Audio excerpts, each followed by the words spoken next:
That would be you're double fisting the vape. Yeah, he is. Where I come from, we call that a vape. If the vape smoke doesn't come out, I mean, of his ass, I think it's a vape squared. Like mathematically speaking, you could consider that. You could vape squared. Yeah, you could also go with vape squared. Vape squared.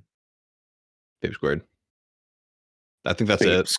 Like you could call it VP Vupple penetration. I don't know if I like that last one. Vapple. That's not. I don't think that one's for everyone. That's not all encompassing. I think vape squared is kind of. I'm kind of here. I mean, I guess if you want to be, if you guys want to be PC about it, I guess, man.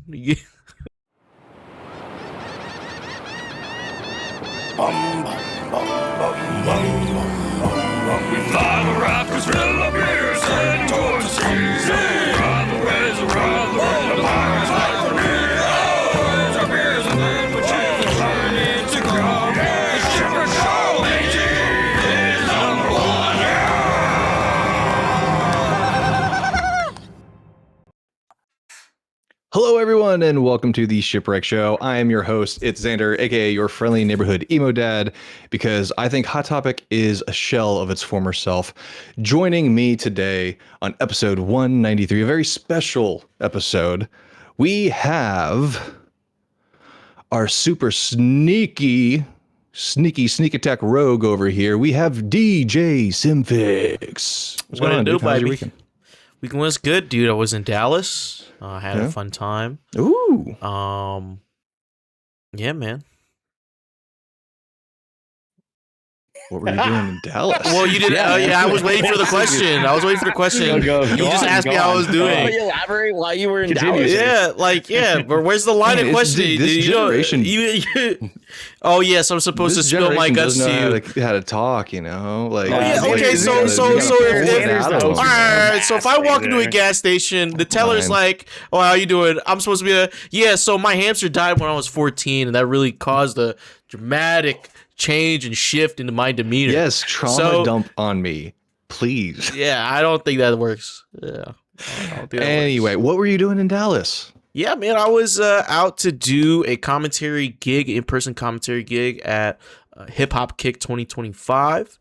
It's the first of its kind. It was a music festival and fighting game tournament all in one. I was commentating Tekken 8 Top 8. That was really fun. I got to meet one of my favorite artists and take a picture with them. He was super chill, super cool. He played all my favorite songs from him.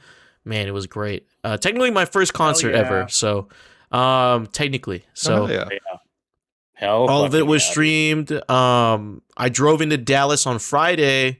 My buddy was like, "Yo, let's go to the Dallas local. They're doing one the night before the tournament tomorrow." So I was like, "Oh yeah, me and my friend are gonna pull up." We pull up this place, FX Games out in Dallas. They do their local called Suplex. I think this was Suplex 103, number 103. So Suplex the Phantom Train. I have no clue. And we are playing in the tournament.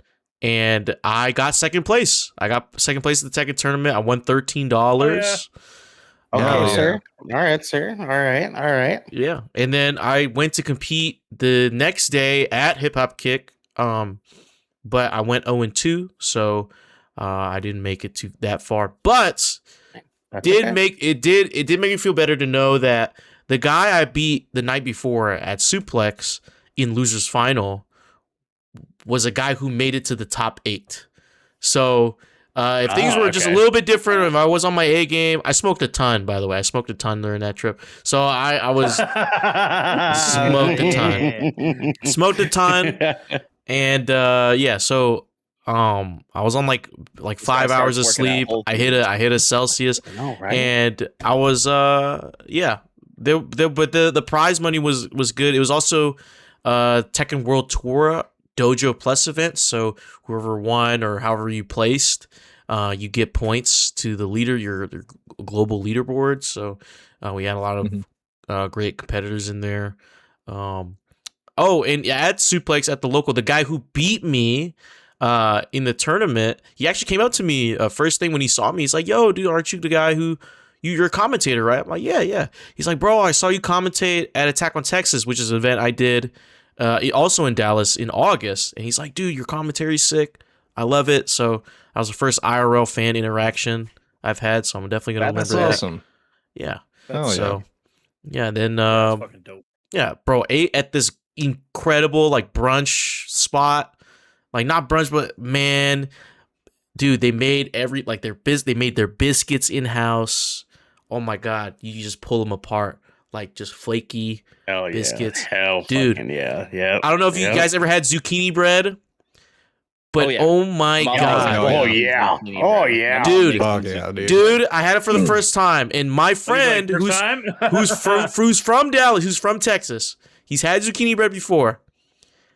And because he was on a different diet like a few years ago, but he's like, because like when you go to a restaurant, they give you like the complimentary, like, oh, it's like bread or this and that. They give us one slice of zucchini bread for us to share, one slice.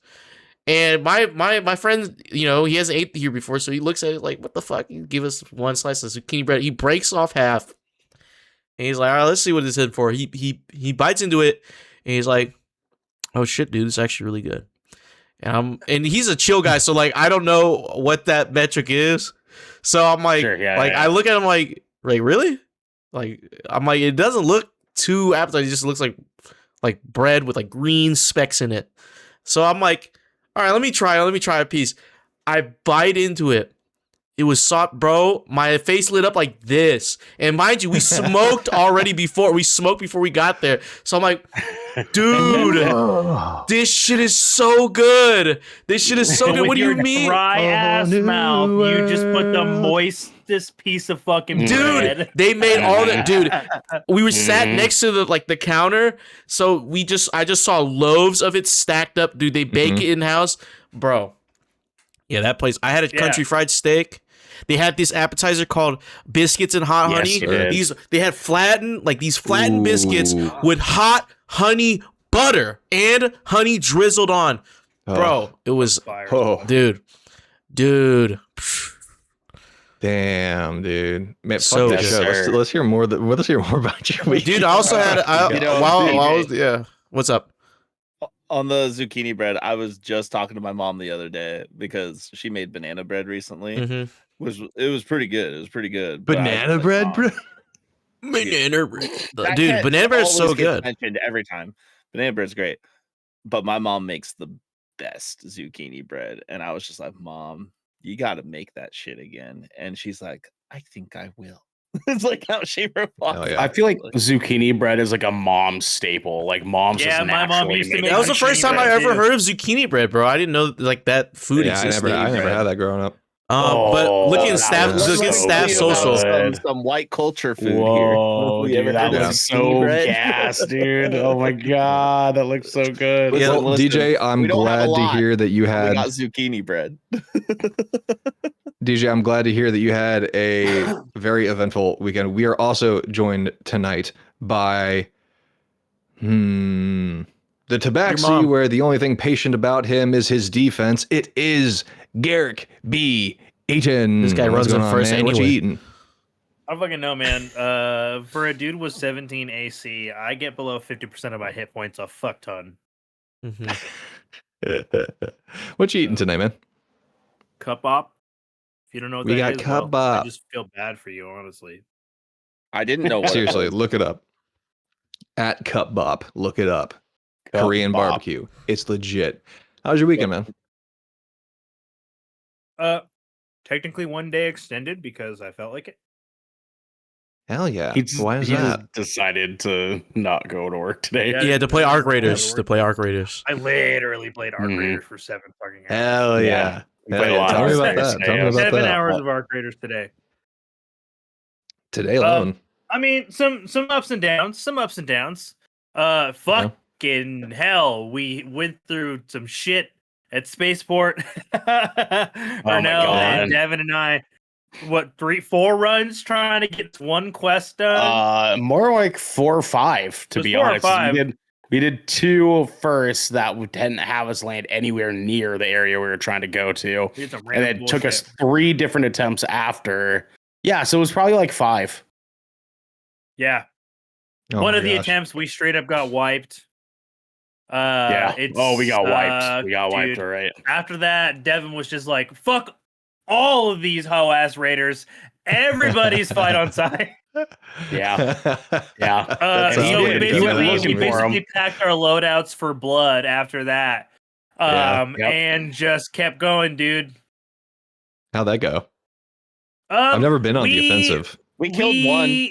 We downed a couple of guys. There was some dude. There was a couple. There was like a 3 group on the floor just below the roof of like the building we were on top of. And Devin got one of them that was taking pot shots at an elevator across the way, and then they literally scattered like the roaches that they were.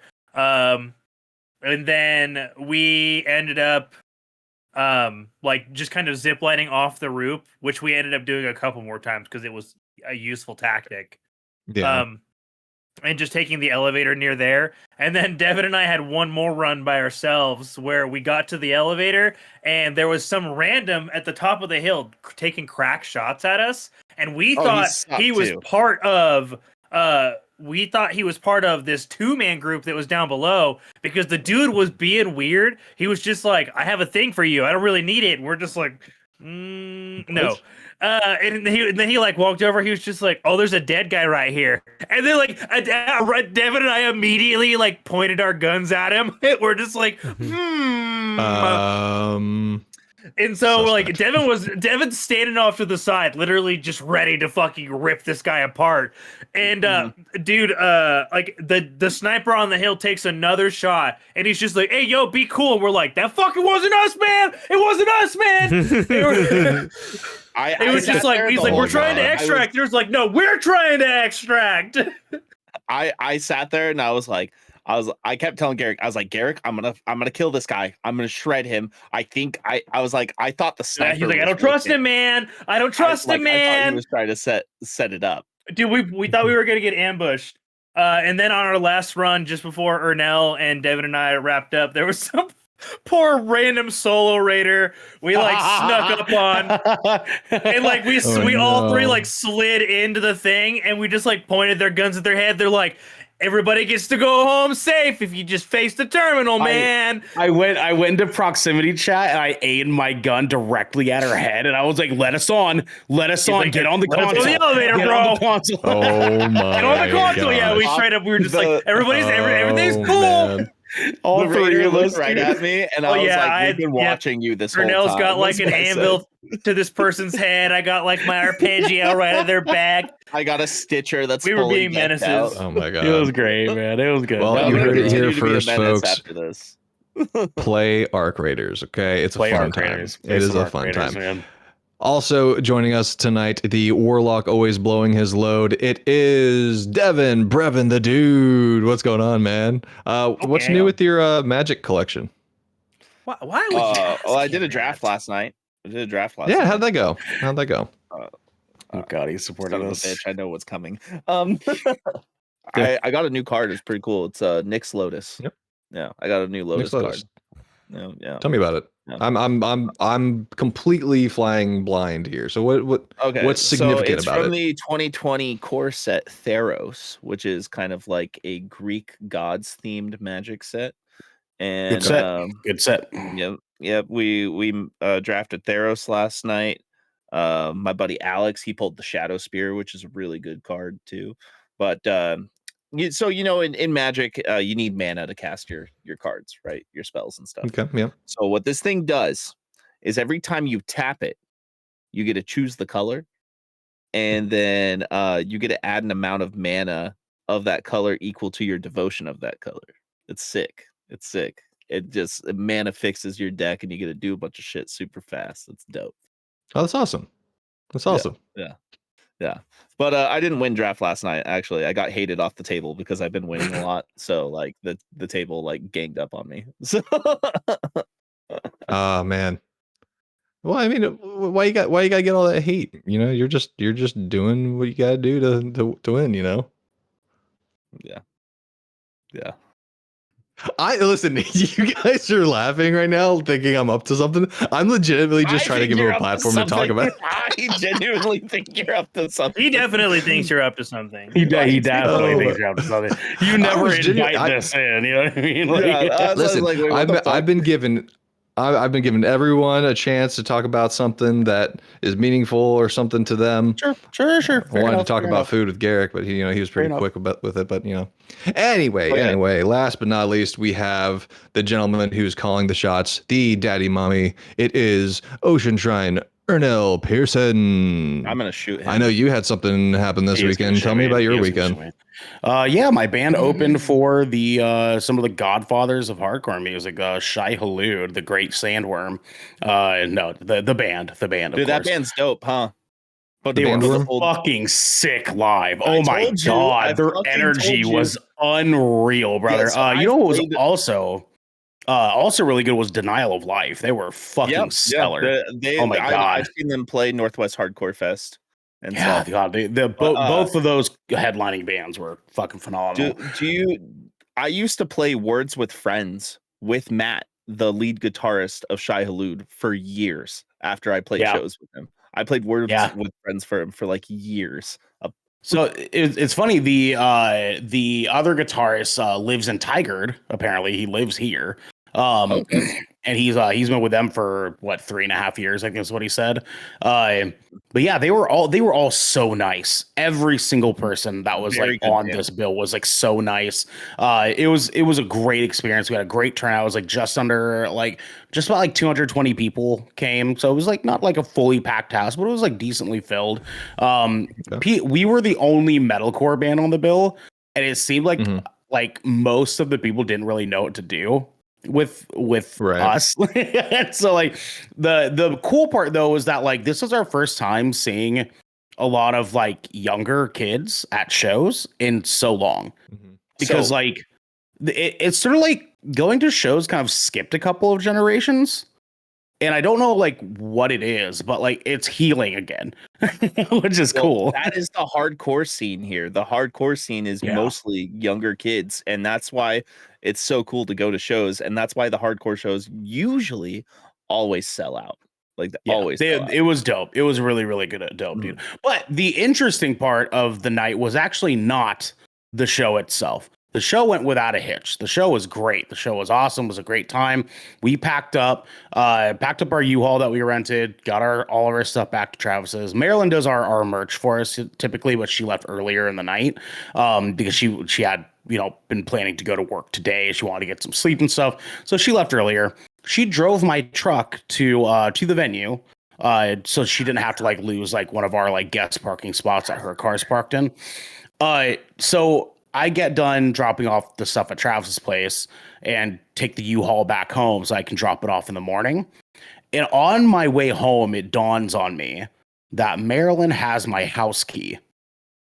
And it is 2 hours since her and I have separated, which means she's asleep.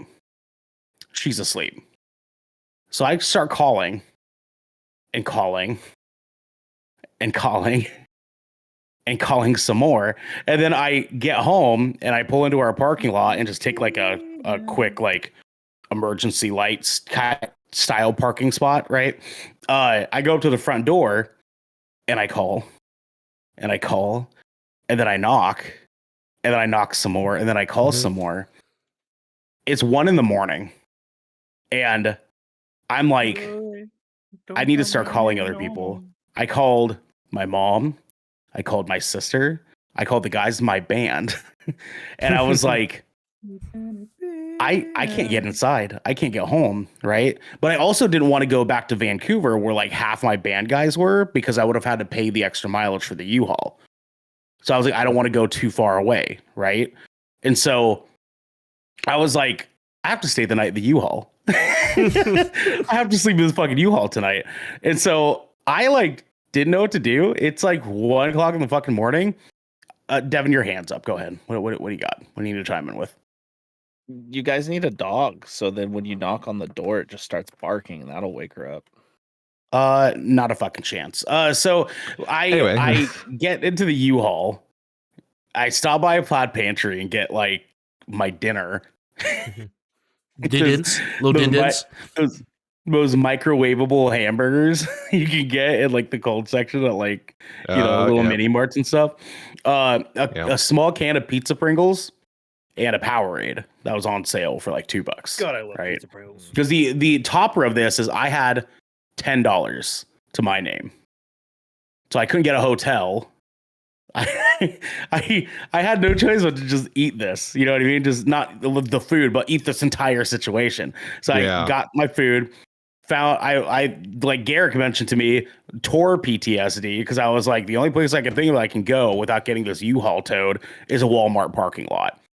So I drove to the Walmart that's kind of by our place, pulled into the parking lot, ate my dinner, watched an episode of House, right? Because I'm on my House binge right now, and was like, all right, well, I guess we're doing this. So I crawled into the back of the U-Haul truck or the van, emptied my backpack of all the hard things, put like my jersey. I brought an Eagles jersey last night on stage, folded it up in like a nice pillow shape, and I slept in the U-Haul. Damn. And woke up this morning to Marilyn calling me crying because she felt so bad about having had accidentally locked me out. And I went home and was like, I love you so much. We don't need to talk about this. Because I'm going to talk about it tonight. Now I'm dragging you. No, dude, because here's the thing, though, is I can't be mad at her because like I get it. She locked the door. I'd rather her keep our family safe. You know what I mean? That's A-okay. But on the plus side, she also was like, when I walked in the door, she's like, I bought one of those things that you can put your key in and like stick it in the ground so you can like keep it hidden so we don't have to have that happen again. And I was like, thank God. So I am running on what feels like 2 hours of sleep, was actually like 4. And I just, because it was Christ, garbage fucking sleep. It got so cold. It got so cold in that fucking band, bro. It was so bad, dude. I was like, how am I on tour at a local show? Well, you too can experience what it feels like to sleep in a U-Haul, because this is the Shipwreck Show, where once a week, every week, various members of the Good Kraken crew gather together to discuss anything and everything the seven seas have thrown our way.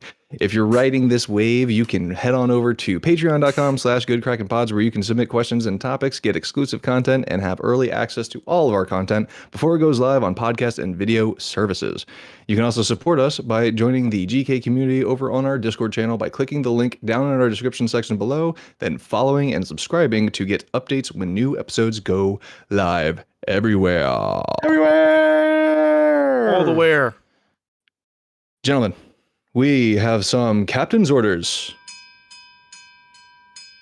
Oh, yeah, it's captain's orders down now. Okay, all right, sir. I like it. I like it. Okay. December 11th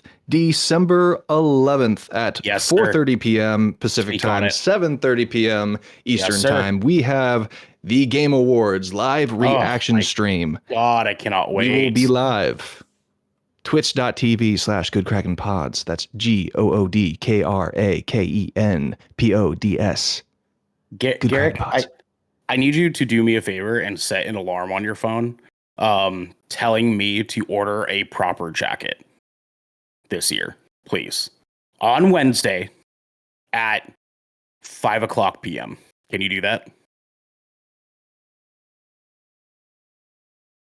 I think he's doing it. Wow, he's actually doing it. He's actually. I love Garrick so much. Send the reminder. Oh no, okay. I did say Garrick. I don't know if Garrick actually realized I was hitting that at him. What am I doing? I literally was just looking at myself. Oh, okay. I need you to set an alarm for Wednesday at 5 p.m. to remind me, text me, and remind me to get a proper fucking jacket for Game Awards this year. Hey, how about this? I'll say this for Garrick. Ernell, grow the fuck up and do it yourself. Also, you can go over to Good Kraken. Thank you, Garrick. I You appreciate can you. I also got go you. to goodkraken.com, our one-stop shop for all of our content and all of our merch. But you can also go there and you can find our latest episode of Good Kraken's Death Ratio, where we did a review on Arc Raiders, which you just heard us talking about for quite a bit earlier there. If you can't tell already, it's a good game. It's a good game. Devin hates it. Devin hates Arc Raiders, actually. Well, It's- Devin it's- hates you playing it. It's too similar to the Division. And Who up he Arc hates in the the Division, Raider? so- Yeah. Yeah. I actually like it more than the Division. Nah. Well, I mean, that's not hard that's for a you to true. do That's 'cause a you hate that's the a true Division. statement. I like Yeah, the We everything also that I said have was our true. latest episode of 20,000 Films Under the Sea, where we did our Predator Badlands review. Good movie. God damn. Watch that review. Beyond God a damn, good watch movie. that review. Beyond a good Oh movie. my God, it's so good, dude. Are you gonna go see movie. it, Watch, Xander? watch the movie. Watch the review. What's up? Are you gonna go see that movie? I already saw it. Mhm. Oh, you did? Yes, sir, you did. Yes, sir, Yeah. you did. DJ, What? DJ, For what? you saw Prey. You I did saw not. Predator Killer of Killers, right? No? No. DJ, brother, do it. Brother, do it. Okay, Oh. as my former 20K Films co-host, I don't I watch need you to movies do this. anymore. He doesn't. Yeah, no. He I switched know. podcasts and he just gave up. Ladies and gentlemen, ladies and That's- fans, please hey, he sound pivoted. off in That's the what he was comments supposed to. down below and make DJ watch these movies. No please. movie.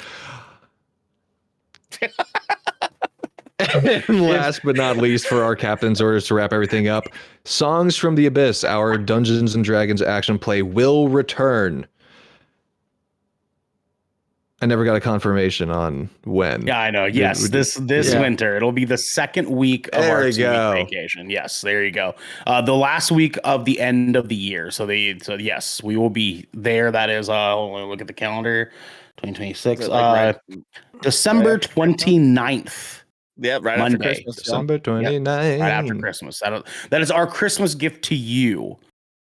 That is our Christmas gift to you. You know what I mean? Dude, I Tell can't me, believe DJ. it's Yes. already that close to Christmas. Holy shit. God damn, dude. This year Right? fucking It's flew, right didn't around it? the corner. God damn, You ever man. been at Christmas? It flew by because we were Merry all Chrysler. collectively Merry just Chrysler. spiraling out of control. Yeah. Yeah, that sounds right. That sounds right. But okay, speaking so of our Christmas gift to everyone with Songs from the Abyss. A quick update, just really quick. Garrick Oh. had set the alarm. It says, Oh, Jesus. Ernell, get your shit together and get a fucking blazer, you whole ass bitch. There you go. That will be coming to me at 5 p.m. on Wednesday, which is when I get paid, which is why I asked specifically. Anyways, go ahead, Xander. Go ahead. Can we get HR on the line? Garrick needs a raise for this. I swear He to God. does. Yeah, I agree. He deserves a raise for this. Anyway, speaking of our Christmas gift to everyone with our D&D action play, we are going to do a little something to kind of gear up for it because I know we have been gone for quite some time with our D&D content. So I wanted to do a little bit of a recap for everyone and a little bit of a conversational piece with a little Songs from the Abyss fireside chat. Cue it up. There you go. I That's don't know why, but I am deeply upset that there wasn't a fire.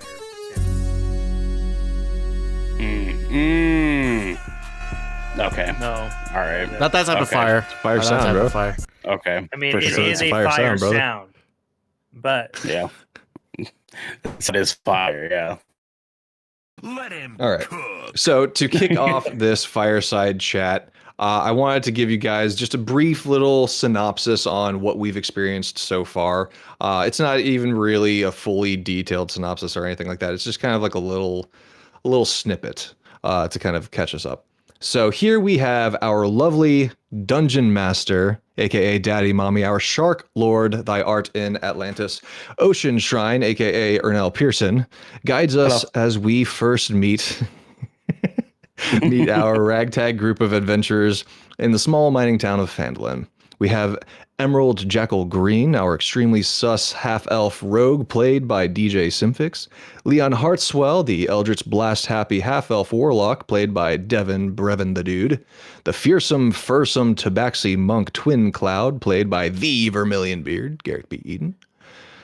Our human ranger, who unfortunately could not join us today, Boris Tarpos, played by our good friend Sam, aka Pubmaster Drax, and myself as the Air Genasi monk, Keith Moonwind. From Phandalin, this unlikely crew finds themselves caught in the middle of a string of events that could result in the destruction of many innocent lives. Will our adventurers live to become heroes of Phandalin, or will they succumb to the dangers looming on the horizon? That's like the official, unofficial synopsis. Yeah, of our exactly. campaign I'm here for it. I'm here for it. Thank you, sir. I just like cooked that up like right. We're gonna put that on our After my IMDb when Before my these shower? air up officially. Yeah. And fun fact, no AI. No Not similar. AI Well, needed. I mean, No AI. No AI. not at AI. all. Not at all. So yeah, that's our little synopsis there. I wanted to kind of do like a little roundtable discussion. I have a few questions here for you guys, and we'll just kind of go around and I'll ask each other or ask you guys these questions. So I kind of want to start with Garrick, or should I say Twin Cloud?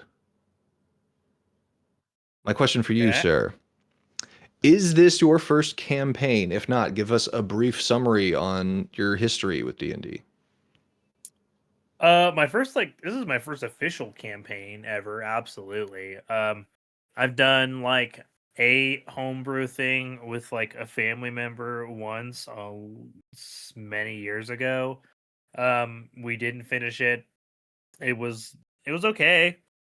Yeah. Could you put your mic closer, Garrick? Thank the you, people baby. I was playing with weren't really all that invested. And of course, like I think we played like I don't know 2 times, 3 times, and that was kind of like I don't know. That was kind of my entirety of it. I played one other time once when I was very young. Literally one time. Like I think I remember rolling for a character and like that was it. But aside from that, like this is my first time actually sitting and doing anything real with a TTRPG, Dungeons and Dragons or otherwise. And yeah. Now, did you pull a lot of like previous knowledge from that time into this campaign, or did you actually like spend some time like prepping before we started this campaign? Fuck no. Like all that stuff was like basically wiped from my memory. I remember nothing about it. I couldn't even tell you what sort of character I made. I have no idea. And I have not the foggiest. It didn't matter. It was like a completely irrelevant thing that we did just one time that didn't stick for anybody. So it was like it legit just kind of wasn't worth remembering. As far as like for our own campaign, no, I didn't really do like a lot of prep. I made sure I had a set of dice, and I took the time to make my character's backstory, and that was about it. All right. DJ, this is your first campaign as well, right? No. I know this is my first. No. Oh, what's your history with D&D then? I had one campaign previous to this. It never finished. The guy who was the DM, he had his own little homebrew world. I'm not gonna say anything bad about him because I'm past that. Plus, he is also I think he also does his own D&D stuff, a D&D podcast, D&D show. So, but a lot of, I guess, character backstory is kind of similar to Jackal. So I kind of took where my character from campaign 1. It's not like an exact copy paste, but like some elements of that character I just took and made inspiration and made this character. But Okay, so in a way, it was kind of just like since you never got to finish that campaign, it's kind of like your way to Yeah, like it was cool. Like it was really continue fun. on. I played a fighter. I played a wood elf fighter. Mhm. I think I went into samurai as a class. Okay. It was really Class, cool. good class. Yeah. So, but yeah, I think I Did still have the you- document. What's up?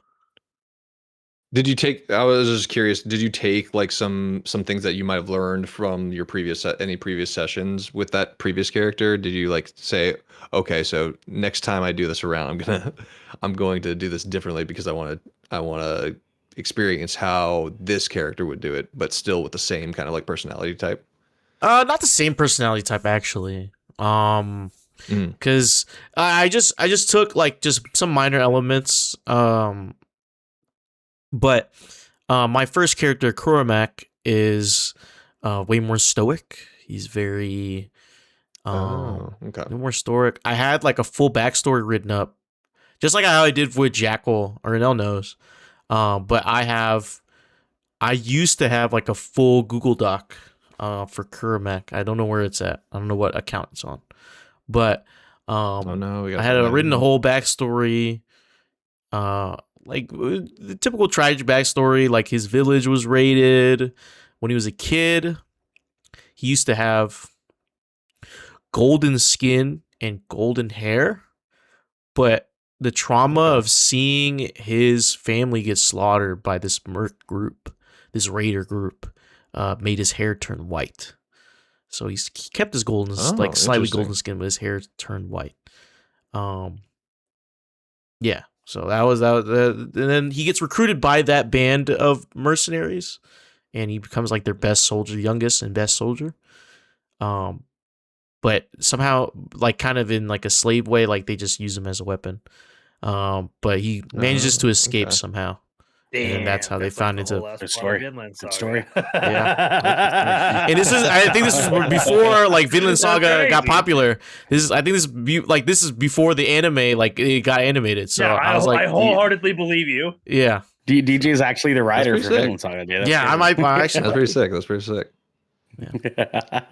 Devin, what is Yes. your history with D&D? So this is actually my third official campaign. My first campaign was actually 3rd edition Star Wars, is what I did. I actually did Star Wars D&D for my first experience of doing D&D, and I played a rogue bounty hunter originally that also was developed. We didn't ever finish it just because because of a couple of reasons. One of them I don't prefer to talk about, but it was me, my cousin, my friend Andy, and my friend Anna, and we had a DM who was my coworker at Xbox actually at the time. This is back when I worked for Xbox doing tech support. Back in the day. Way back in the day. And pretty much my character was on the road to becoming like a gray Jedi.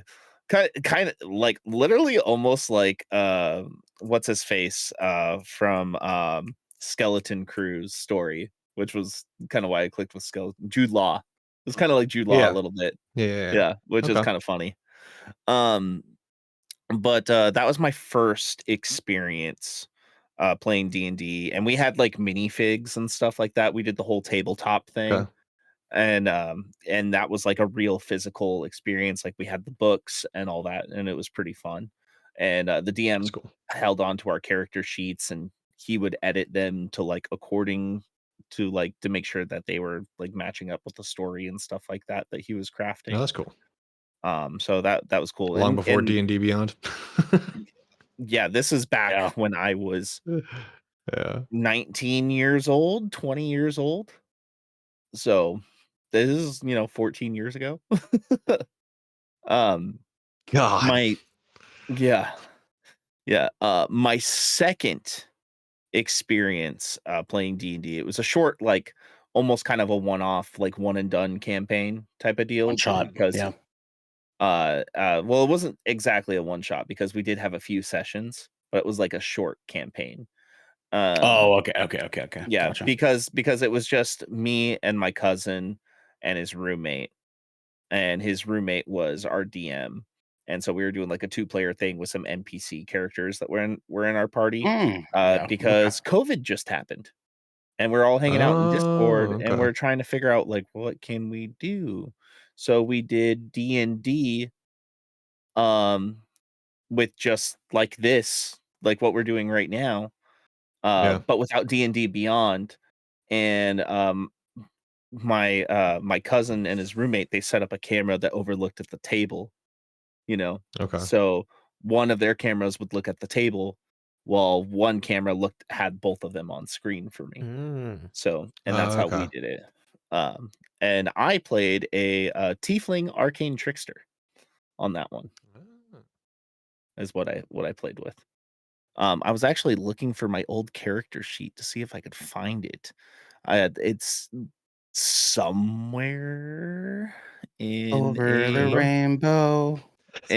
my old hard drive.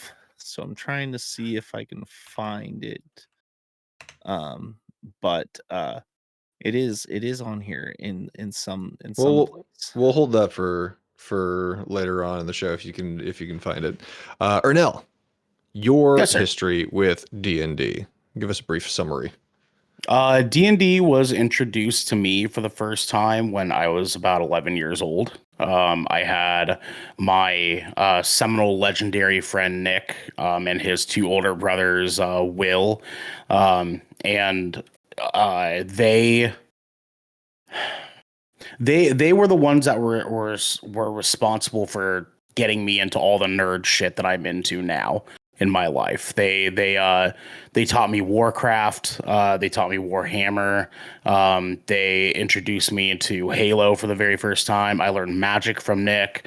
They taught me about cosplaying. Like these guys, these three brothers were so enamored and had their lives consumed by nerdom unabashedly that it allowed me to feel comfortable and okay with being into those things as well and not have myself feel like I'm being judged for it.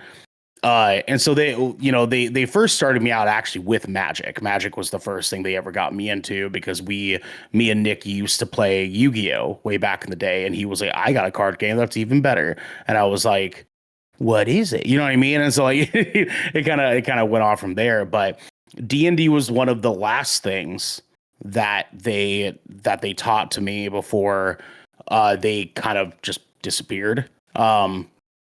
And I remember his brother Will being our DM, and we had me and Nick and like two of our other friends from school, Jerry and Marcus, and we all had, I don't remember the first character that I made. I feel like it was oh man. There's these creatures called Rakshasas that in D&D that their thumbs are on the other sides of their hands. They have like imposable thumbs, and they're typically bad creatures in D&D. Like you usually cannot make a character with them, but Will was like, no, we can make it happen just for the sake of like teaching how to play. And they ran me through all the rules, and it was like such a crazy great time. And I actually, after we were no longer connected anymore, I didn't play D&D for a really long time, and started up again in high school, when I had some friends and my sisters. Two of my sisters actually interested in wanting to play, but they didn't want to do like D&D. They wanted like zombies and creepy shit. So I went and looked into Call of Cthulhu, which is like the Right. horror TTRPG of choice for a lot of people, especially way back in the day. And Call of Cthulhu was Make actually one shot of that. one of the very first TTRPGs to ever come out. And that one, which I want us to play at some point, that one's really, really fucking cool. I'd be down. And that's gonna be very I want to nostalgic play for me. Vampire Masquerade. Sure, yeah, and we can talk about that. No, Call of Cthulhu was really really great because it was able to sort of introduce my friends and family to D&D in a setting that was not high fantasy, because you're playing as people in like modern day times if you want to, and they can be whatever they want to be in this like sort of modernized esque world, and that was sort of my first time taking on DMing. Was that and handling that and learning how to be a DM instead of being a player. That was when I was about 15 years old. And from that day forward, I was like, wow, I actually like being a DM way more than I like being a player. And I've since then have had 5 different campaigns that I've DM'd for, at different times in my life, whether they were short, as in short, like 4 sessions, to the longest that I've had being about a year and a half. But we were meeting every 2 weeks, and most of those were like, I can't make it. You know what I mean? So like the usual D&D like schedules and conflicts bullshit. Yeah, and so like I have a very very long history, a long love for Dungeons and Dragons and the theater of the mind, if you will. So I'm happy to be doing it. I love that. I love that. We're gonna bring this right back around to Garrick. So your character Twin Cloud, the Tabaxi monk, what Cat kind of inspired your character's look and personality? Cats.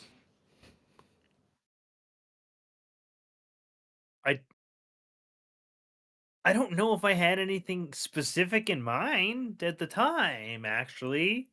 No, he I didn't. don't So really. I made his character art sort of off on a whim, and was I Mhm. think this is what he would want his Tabaxi to look like. Yeah, I And I basically sent had it to some him. loose things, loose describing factors. Like the only thing that I really had about his size or Mhm. about him at all, his descriptor was like his overall height, and I wanted him to be abnormally large for a tabaxi. Mhm. Yeah. And so I rather than being like spindly, he's built like a brick shit house. Mhm. Uh, but like aside from that, and I think he has a scar over one eye. But like aside Yes. from Yeah. that, there's I not much. I really just kind of went for the rule of cool. I chose a monk just out of something that seemed enjoyable for me to play. Mhm. Um, I did some very light research on what classes were kind of successful as monks for like your first time as a player. Mhm. They came up, and there was another class that I can't remember the exact name, like how to pronounce their name, but they're like a bird people. Um Oh, oh God. Arcola or some Or Kobolds? shit. Era Cockros. Era Cockros. Wow. Yeah. Uh but then I found out that like flying in D&D is actually super fucking lame. So I was just like, oh, never mind then, pass. Um so I ended up just like kind of doubling down on the tabaxi bit. And then from there it was like I literally think I was just like I I think I just went with like what if I don't know, he was just some rat ass like degenerate like orphan kid who got raised by a ninja turtle. And that was basically it. Yeah, dude. Okay. Okay, cool. Because I've noticed that like during our sessions and stuff like that, you have gotten gradually more into character. And I was just curious as to how you've been forming the personality behind Twin Cloud. Completely by the fucking seat of my pants, dude. Um It I works though. It works for like I this am character. literally Like it. I'm just letting things kind of go where they go. And I like honestly, I'm not working really hard to shape Cloud. I'm just kind of seeing what shapes Cloud. If that makes sense. And like there's been like a couple of things that have I've kind of gone on in our little campaign that have like shifted like the way he interacts with certain people or like party members or like his own personal agendas. So yeah, I don't know.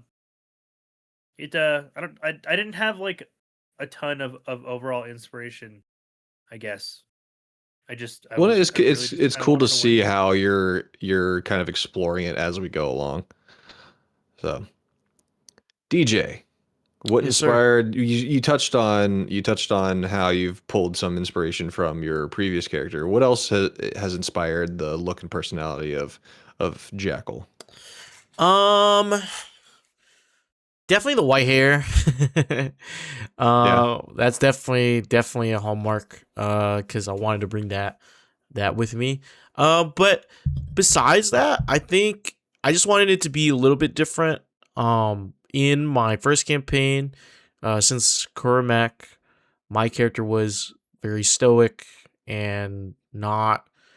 He had like 11 charisma, so like he wasn't like very suave. He didn't want to talk that much. Very like and cut and dry. So I kind of wanted to do something that made me talk a little bit more and play a character with a little bit more charisma. And I gave like my background a little bit more thought as to what could be going on in the world at this time. But yeah, he and plus I wanted to get away from just being another fighter. Even though I wanted to, I think fighter's pretty easy, but I was like, let me try doing a thief rogue. It kind of plays into the backstory, so Okay. yeah. And what was the thought process behind Emerald Green? I thought it was funny. Okay. That's a lit ass answer, dude. Actually, Dude, I have other character names that I wanted to be like treated seriously, but it's spelled differently, so it looks like a name. Well, I think I have some more. I was gonna say I was actually impressed by the spelling of it because I was like, it makes sense, but also at the same time, like, yeah, I hate exactly. that it makes sense. So like, I have just one. It's that I have in the pocket. It's Ian Sains. Sains Saenz, and Ian, of course, is IAN. So he's Ian nice. Sains. Yeah. He's in Sains. I like that. I like that. Yeah, I love that. But I think my Devin, next character is gonna be his name's gonna be Picatinny Trisket. I'm here for that one. Actually, he's gonna be like a cat with a monocle. He's gonna be. That's sick. I love that. Devin, what inspired the look and personality behind Leon Hardswell? I think Garrick has hand raised. Well, I think Garrick has... Gary, yeah. What? Garrick? Oh yeah, I just wanted to gloss over this real quick because I forgot when I forgot to explain this when DJ was explaining like the names to his character. Like the only thing I think I actually was just like, oh, I wanted to do something cool with was like just his name because like Tabaxi have like they have like tribal name like naming like practices, Structures. and so essentially like he's literally named Twin Cloud because he has two white spots, like one over each eye. Hmm. Yeah, you can look at his character out there. There. That's why I he's love named that. Twin Cloud, because he has two white. And he's a cat. Yep. Meow. Meow. Leon. Meow. Yeah. Tell me about Leon. So Leon was actually the second character that I actually ended up going with because originally I was gonna do a big dumb orc barbarian named Laura Thad that was gonna be named Big L for short. He was. That's God. right. I was gonna remember play that. a big dumb character, but to be funny and just like a brute, But then I noticed there was no spellcasters in the party, so I kind of panicked, and I was like, "Oh, we need one. We need one." Uh, so honestly, what inspired it is Sam and I were actually playing a lot of Baldur's Gate. We have a playthrough with 200 hours on it together. That we're just doing everything you can in the game, exploring everything. We still haven't finished it, actually. It has that much time on it. But did that, and truth be told, I watched one of the Robert Downey Jr. Sherlock Holmes movies, and then it just kind of clicked, and I was like, and I watched the Dungeons and Dragons movie as well around that same time. So I was just like, I've seen both these movies, but it just kind of clicked, and I just put this story in my head. I was like, what if he's the son of a Sherlock Holmes type figure from Baldur's Gate, but his mother is a harper, and that's what I went with. So you said, I want to be Warlock Holmes. Yes, I want to be Warlock Holmes. That was crazy, Xander. That was a crazy connection, bro. I'll need some biscuits and mash. Oh my gosh. I had no idea, and now it's Warlock Holmes, dude. It makes sense, doesn't it? It makes sense, doesn't it? I think I found our next t-shirt idea for songs from Warlock TMS. Holmes. Warlock Holmes, dude. Yeah, but for real. You can ask Ernell though. I actually went back and forth on what kind of spellcasting character I should make. Like I really actually thought about it because I really wanted to make sure what were the top two? So Warlock. What was the other one that you were? Oh, I was Cleric. Is Cleric or a Wizard. Those were like the top three. Okay. The top, yeah, top three. I was actually highly considering the Wizard. I really was. I was highly considering it. When he was sort of. Go ahead. Well, I was gonna say if you were to choose, say, Wizard, how would that have changed your? Oh, it would have had a different story. What would you have gone? Just give me like a general personality wise. What would you want to go for? Honestly, I would have gone for like a kooky character, like somebody who just seems insane, like legit. So like we got like a Doc Brown meets Merlin kind of type of scenario. Yeah, just nuts, just absolutely nuts. Like just talking frantically, like he has anxiety that's just pouring out of his body. Heavy. There's that word again. Is there something wrong with the gravitational pull in the future? I could levitate it, and then I could cast fireball. Something like that. But you have to drink the newt juice. I kind of like the route that I ended up going. As you see, some of the story has kind of unfolded. And I really don't want to tell you guys which direction it's going to go because I think Ernell and I have actually been crafting something really cool. That'll be cool for everybody involved as well. He only knows the half of it. So yeah, I told Ernell not to tell me anything. I'm just going to roll with it. And like the first time that the patron shows, I didn't even know that was happening. I just had to read into it and just go off the cuff. I didn't know that we were going into it already. But what I'm actually really excited for how that story is going to develop. And I don't know when it's going to, because like I said, I'm telling Ernell just to keep it all a secret from me.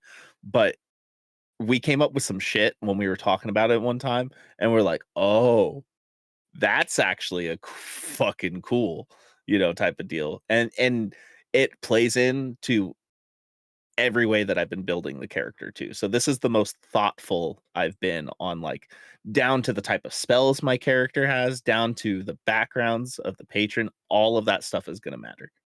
All of it. All right. No. Ernell, changing it up a little bit because you yourself are the dungeon master. What kind of has... How do I phrase this? What has kind of been your inspiration behind your approach to all the NPCs we come across? Like, are there any like NPCs that stand out to you where maybe I want to take a little bit more time to prep this particular character, see if I can Yeah, get yeah. this. No, for sure. There's been I admittedly have put a little bit more love and thought into specific NPCs. Mhm. Some that you guys haven't even actually met yet. But for the most, there's the couple that you have met so far that have been getting a lot more sort of detail for your guys' NPCs has been Falcon for one, Mhm. and Toblin, especially when DJ as Jackal sort of threw this curveball of Jackal and Toblin know each other. And I was like, no way, dude. Like that, it was such a cool curveball that I was like, no, that's sick, because that lit this bulb in my brain of like, oh, what if they do have history? What does that history look like? Right? Like now, and so now there's this extra dynamic of like when Toblin and Jackal are around each other, they're like old friends, they're old comrades, and these guys don't know like what that backstory looks like, what it is, what they've gone through. And me and DJ haven't even talked about that at all. But when that curveball came, I was like, I have to explore this more. Yeah, I was like, I have I to, think like, do more. I asked you like, oh, do you think I would know him because of my job? Like we're probably in the area. I think that's what I asked when that happened. Well, you asked it after the session though, right? So Oh. we did that session, and when Toblin comes out and Jackal was like, Toblin, what are you doing here? You know what I mean? And like, Oh. and Toblin's like, I was not in the mindset of like, oh, Toblin knows any one of you, and DJ just threw that in the air, and I was like, okay, yeah, they know each other. They fucking know each other, dude. And I had to like on the whim, like while we were doing the session, like completely flip that sideways a little bit to accommodate for the fact that, because I wasn't going to be like, Jackal doesn't know. You know what I mean? Like, I'm not going to be that fucking DM. So, like, I was like, how do I ride this wave with him? Right. And it ended up actually being a really, really cool sort of like additive dynamic with these two characters specifically, that it forced me to want to do more with Toblin. And especially with him kind of being your guys' home hub within Phandalin. He's like your guys' like home master, if you will, but when you guys are in town, that's the place you can always go because Toblin's going to be there, and having that direct relationship is awesome. Falcon was a secondary thing because I knew that for half of this arc of your guys' story was going to be spent with Falcon, so I needed to have a little bit more like be a little bit more crafty in how his personality was going to be with you guys. And I wanted him to be a little bit more like rustic and rigid, and like he's been living in the woods and he just knows his shit, and so I wanted his character to like be this sort of, badass kind of character that like, that's why I had him introduced to you guys the way that I did, where he just takes off this dude's fucking head with one arrow shot. And then that came to me as like, well, what's he going to sound like? Right. Like, what does a badass sound like in a high fantasy world? And I was like, Scouse. He's Scouse as fuck, dude. And so I was like, I just tried to like lean into that as much as I possibly could. And then it came to me too of like, what if I made him not just like a Scouse guy, but if I like leaned into him kind of having like a little bit of an English thing and kind of flavored it with what's his face from The Boys, right? So if I just make him a little bit more rough around the edges, Butcher, yeah, Billy Butcher. If I made him just a little bit more rough around the edges. Carl Urban. Come on. Carl Urban. Keith Urban. the hit actor Keith Urban, yeah. Come on. I was if I can make him a little bit more rough around the edges, he can be a really likable character, right? And because that's the entire point of a Butcher from The Boys, is that he's so fucked up and charismatic when he does it that he's likable for some weird fucking reason. But yeah, so far those two have been the mains, but the third is your guys' BBEG, your guys' big bad, which again, I don't want to say too much about because we have things that are not released yet. But that character specifically has had hours upon hours of my attention. Like for this past year that I've been like crafting your guys' campaign on this and like Are you how talking about things the are. one with the blue eyes?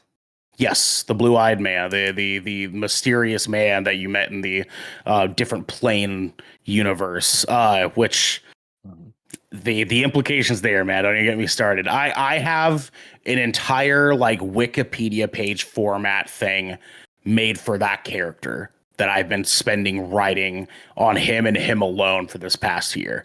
And I'm really excited for us to dive deeper on that. So yeah, there's been a few. Love to hear it. Love to hear it. So When are we I going do to have. see? Was it Hilda? Keith Urban, Hilda? the hit actor, Keith Urban. Hilda. When are we going to see Hilda again? Leon's favorite NPC. So with that in mind, You'll see. we are running a little bit low on time, and I have a few more questions. So these next two questions, I kind of want to do just like a quick rapid fire, Okay, with you guys. So first question is, who is your favorite NPC that you have encountered so far? Garrick.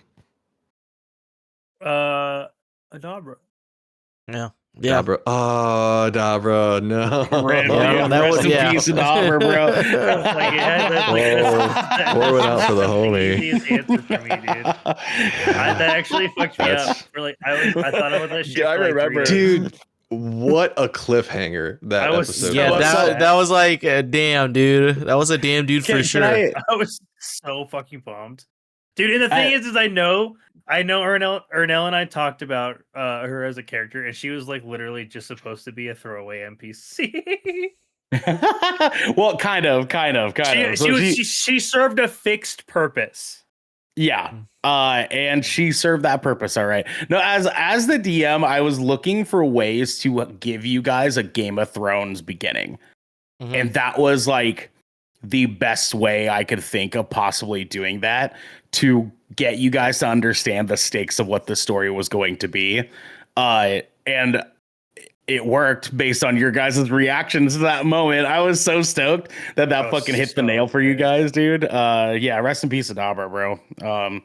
Yeah. DJ, who has been your favorite NPC we've come across? Man, it's a really funny tie between Toblin and the pirate that I forgot his name. Not pirate. Squibbles. Yeah. We still have not caught his ass. We still have not caught his ass, by the way. He's still on the loose. That is a side quest on for me. Yeah, same. Yeah. I'm going to kill him. I'm going to kill him. You're gonna kill him because Devin. he stole all your money? I'm gonna. Yeah. By the time and the funniest thing, because I'm shooting him in the head. Dude, the funniest thing is the episodes that happened right after that, dude. We will never, like, money was not at the priority of our list. Like, after that episode, it was just, we gotta run from a fucking spider. We gotta run from, we gotta fucking fight. It's been just shit after shit after shit. I took your guys' money away that episode, and not a single person said anything about it. And I was just waiting. I was like, how long is it gonna take? How long is it gonna take for Literally one of them to notice? To the goddamn shops to fucking pay for shit. Yeah. Yeah. And then it's fucked up, bro. It's fucked up. Oh, Devin, who has been your favorite NPC so far? My favorite NPC, dude, Leon's patron. Okay. Really? Okay. I'm here for it. Yeah. I actually, and mainly just because I really like the way that Ernell is crafting the patron.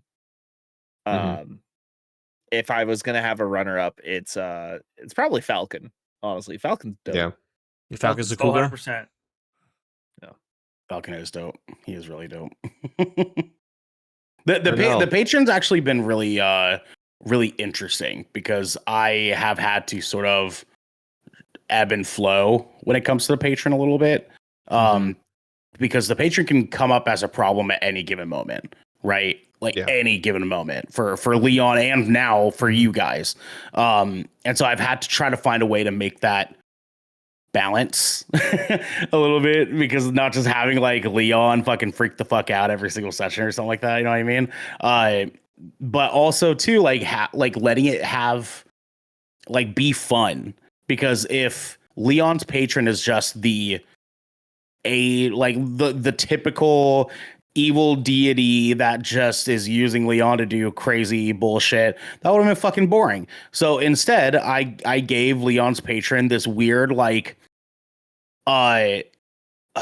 grieving girlfriend dynamic with him that I thought was fucking hilarious in the process of like doing this, because I was like, how can I make this fun, right? Well, what if she's like kind of maybe like acting like she's in love with Leon, but is mad because Leon like won't listen to her, but like Leon doesn't know what the fuck she wants, right? So, but she like refuses to fucking tell him, has no way of actually communicating with him like how that's supposed to be. And Devin picked it up like immediately, and it was great. It made for a really fun conversation when we had you, Xander, and Devin for that split episode or part of the episode. It was grand, like seeing that unfold. So it's been super fucking cool. So that was not at all rapid fire. Yeah, I know. I just want to reiterate. We will wrap it up with this question. I'll kind of wrap both of these last two questions in one question. I mean, I think you can do both. It'll be okay. We started late. It's all right. Yeah, we did start late. Yeah. I have a bedtime. I know. We don't need to go forever, but no, for sure. Right. We have a little bit of time. Well, I mean, these last two questions, they do kind of coincide together, so you can kind of answer both at the same time in a way. Okay. So Garrick, what have you enjoyed most about this campaign, and what was your most memorable moment so far? So that those are the two questions there. I think for me, it's just been actually learning D&D and actually getting to play it the way it was designed, not like D&D frame with somebody else's home rules thrown over it or a bunch of other bullshit. I understand that homebrew is fucking awesome, but as a player who had never played before, all it did was confuse me. And like we've worked in some light homebrew stuff into ours, obviously, and we really believe in the rule of cool.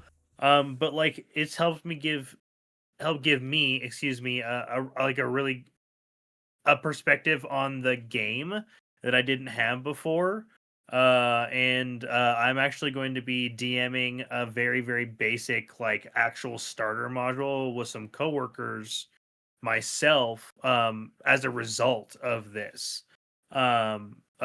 campaign that we're doing here. And so I'll get to kind of sit on the other side of the table, if you will, to experience that. And I'm excited. So as far as like the most memorable moments for me, I feel like recently things have really kind of intensified. Obviously, like the events of what happened with Adabra, obviously not spoiling anything for those who haven't seen it directly. Right.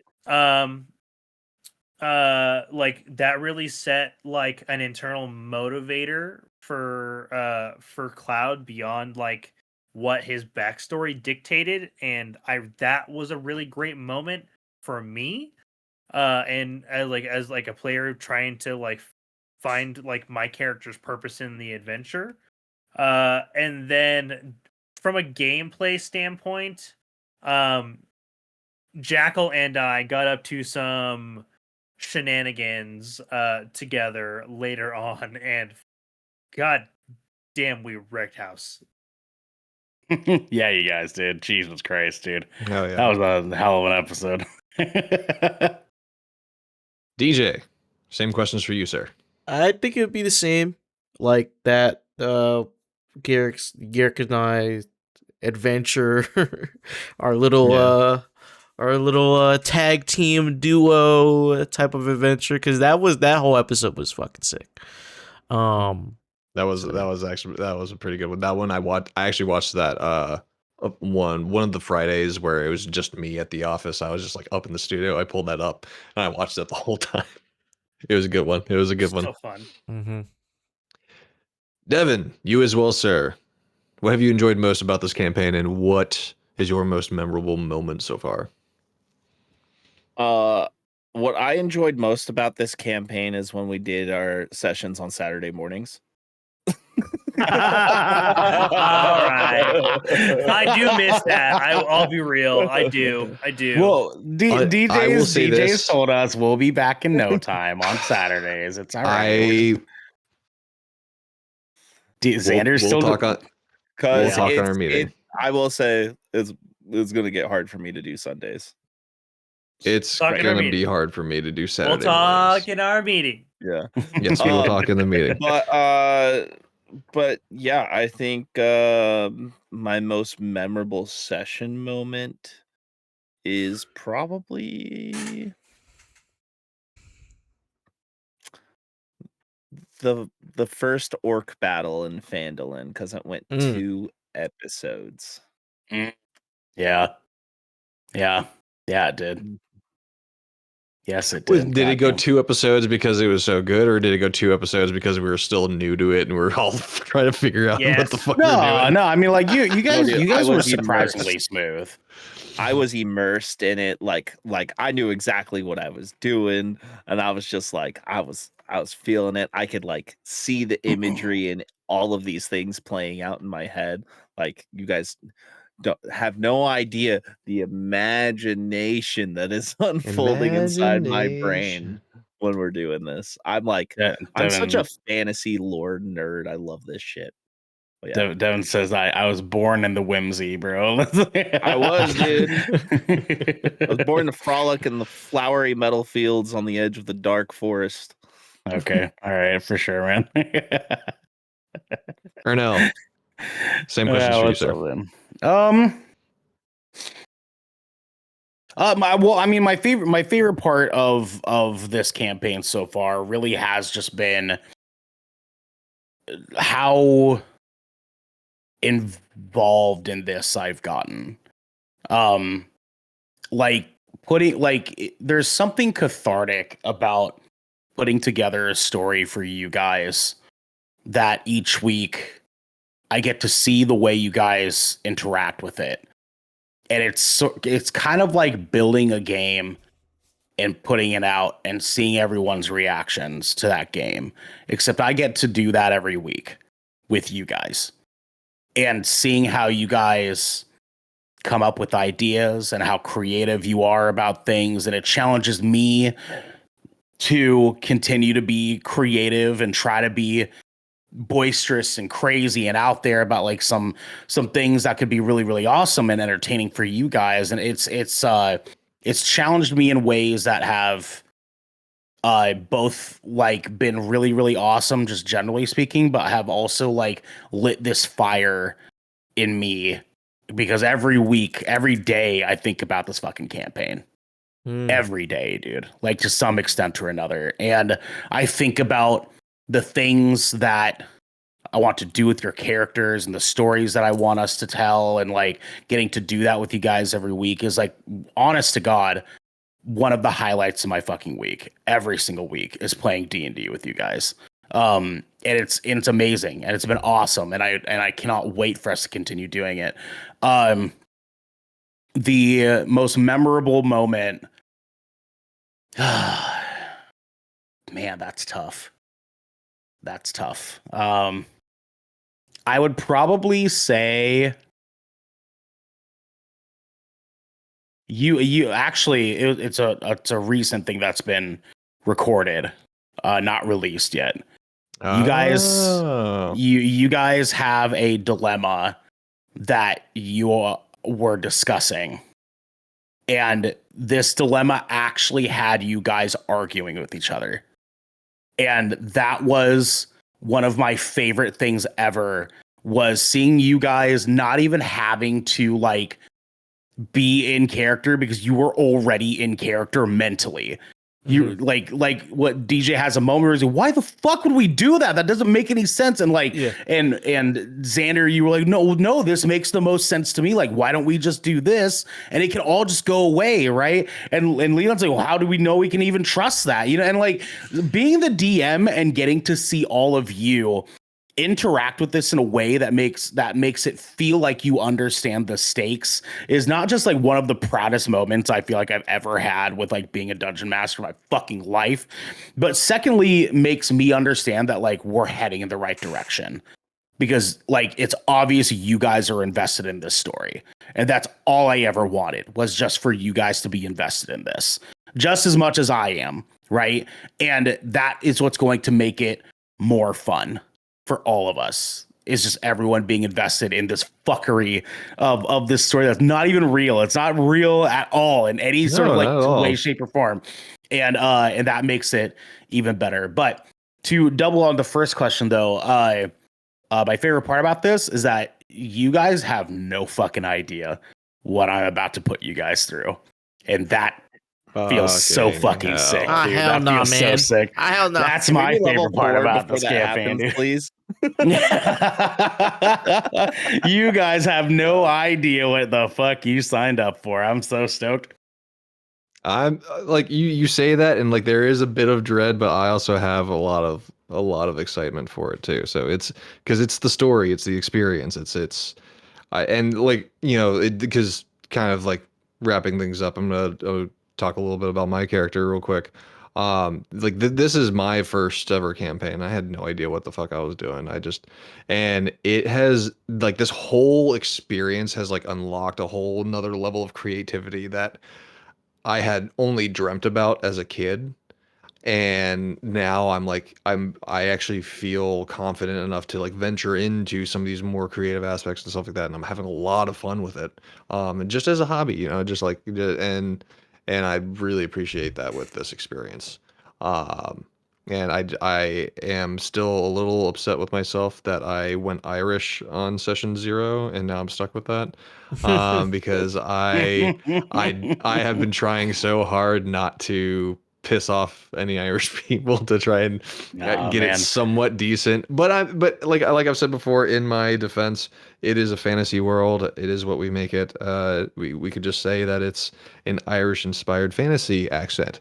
But you too can speak in a funny accent, because this has been the Shipwreck Show, where once a week, every week, various members of the GK crew gathered together to discuss anything and everything the Seven Seas have thrown our way. Woo. Don't forget to join our GK community over on our Discord channel by clicking the link down in our description section below. And if you want more, follow and subscribe to get updates and when new episodes go live everywhere. We have to set sail, everyone. But until next time, Leon wants to fuck Holly Thornton. What? That's true. On Saturdays. That's true.